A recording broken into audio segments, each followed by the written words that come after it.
Dili sama sa payout sa ubang mga barangay dakong hagit sa DSWD ang pagpanghatag og Social Amelioration Program subsidy sa usa ka purok sa barangay 23C Davao City kung asa dunay mga natalang nagpositibo sa COVID-19. Dungan sab nga gipahigay ng rapid testing. Dugang detalya sa live report ni Argil Relator. Argil. Yes, gawas sa pagpahigayon o payout sa Social Amelioration Program sa mga benepisyaryo sa muang purok no, nagpahigayon sa rapid testing ang City Health Office kanila. Una pa man nagsugod, gipang disinfect una sa mga personahe sa City Health Office o DSWD ang ilang mga gamit. Ang mga personnel nagsuot og personal protective equipment kon PPE. 15 lang una ka mga miyembro sa Bajau community sa Barangay 23-C ang ginatawag o ginapalingkod. Usa-usa nga ginasanitize ang mga kamot. Sanglit, natala ang pinakalagang kaso sa purok kung asa nahimutang ang Bajau community sa maong barangay. Dungan gipahigayon ang rapid testing ug sa payout. Kini ang ilang estratehiya aron masiguro ang tanan nga mapailawom sa rapid testing. Gipasabot mag-ayo kanila sa barangay health worker nga kinahanglang himsog ang panglawas.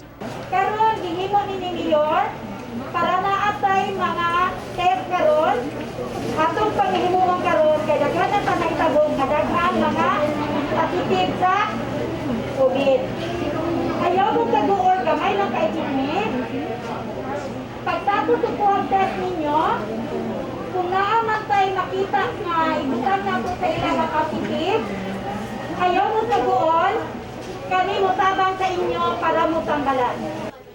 Usa kuno sa ginakadlukan sa mga residente nga ginapangkuha ang ilang mga silingan sa gabii. Dili kami mo kuha gabi. Ang hinimo na ko atong isakadlaw sa Kapitan Tumas. Salipay sila dito. Idala na ko sa PPMC, wala dyan nahilo. Karon, nakita nga na problema na ilang dugo. Karon, nag-inom nagpagtambal. Kung ayaw na to, pwede na makaulit. Significant yun dapat ang atong coordination with the City Health Office kay sila man po'y expert yun aning atong mga safety protocols na gina-observe sa pagpa-payout. So karon kauban nato sila.